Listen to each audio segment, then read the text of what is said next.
Hola amigos, bienvenue dans cette nouvelle vidéo. Vous vous demandez peut-être quand utiliser les, lo, la. Ces petits mots qui permettent de ne pas toujours répéter la même chose, mais comment différencier les, lo, quand utiliser la? Eh bien j'ai la réponse pour vous, mais c'est juste après ça.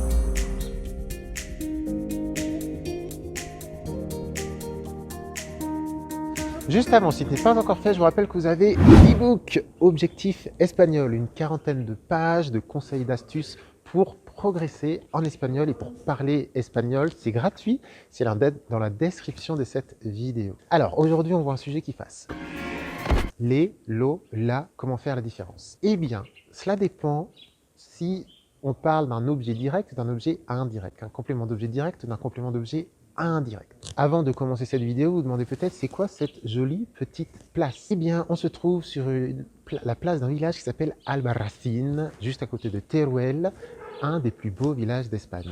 Donc, tout cela dépend du complément d'objet, c'est-à-dire, sans rentrer dans les détails direct ou indirect, regardez si on cède du français, cela fonctionne très bien. Je le vois, en espagnol, c'est dit c'est lo veo.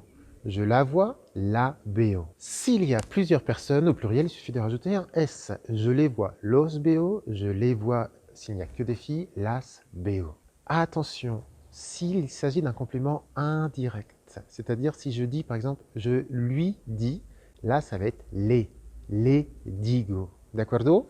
Et s'il y a plusieurs personnes, je leur dis les digo. Ok? Donc, vous voyez que le la, ça se traduit par lo la, c'est-à-dire quand c'est un complément d'objet direct. Je le vois, lo digo, je la vois, Non! Je le vois, lo veo, je la vois, la veo. Par contre, quand c'est indirect, eh bien on va utiliser les. Je lui dis les digo. Et pour les pluriels, on rajoute juste un S. Donc ce pronom, il permet de ne pas répéter quelque chose. Hein. Je vois, tu vois Maria cet après-midi? Oui, je la vois. Si, la veo. Ça permet de ne pas répéter quelque chose. Cela va remplacer la personne de ce qu'on a dit avant pour ne pas répéter le même mot. Attention, en espagnol, on a tendance à ne pas supprimer la chose dont on parle ou la personne dont on parle. Par exemple, on peut dire, le digo a Maria, je lui dis à Maria. Normalement, c'est je dis à Maria ou bien je lui dis. En français, on ne dirait pas trop je lui dis à Maria. En espagnol, c'est très courant. On utilise le pronom, mais on n'enlève pas ce qu'il doit remplacer. Donc, le digo a Maria esta tarde. Je lui dis à Maria cet après-midi. Et puis, question, quand mettons le pronom derrière le verbe? C'est un phénomène que l'on appelle l'enclise. Oh my god, l'enclise, c'est bizarre ce mot. Eh bien, nous, on a une enclise. On a une enclise à l'impératif.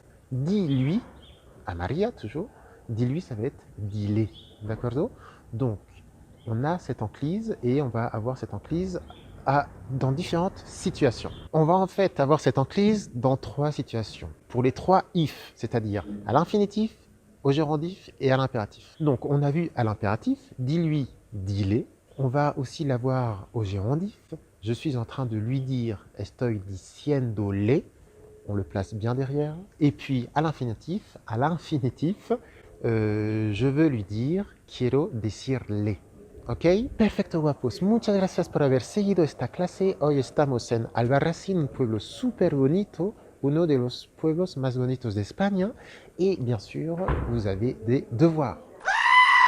Dans les devoirs, je vous mets au défi, ce sont des devoirs très durs, de me faire une phrase avec un pronom. Avec un pronom, les, lo ou la. N'hésitez pas, tentez, mettez une phrase avec un pronom. Et si vous n'y arrivez pas, eh bien, faites-moi juste coucou, ça me fera super plaisir. Perfecto, chicos. Muchísimas gracias por haber seguido esta clase. Oui, merci, ça fait peur. Il y a un clocher juste ici. Donc, merci d'avoir suivi ce cours. N'hésitez pas, je vous fais un petit tour du propriétaire. N'hésitez pas à suivre, à visiter cette ville qui est très très jolie. Et déjà, n'hésitez pas à vous inscrire à la chaîne YouTube d'Espagnol Pas à Pas pour continuer ce voyage. C'est un voyage que j'effectue à travers plusieurs villes d'Espagne. N'hésitez pas à découvrir ces villes d'Espagne que je suis en train de visiter sur la chaîne YouTube et sur les réseaux sociaux, Instagram, TikTok, Facebook. Amusez-vous bien et puis faites les devoirs si vous avez le courage. Y estamos en contacto. Hasta luego, chicos. Adiós.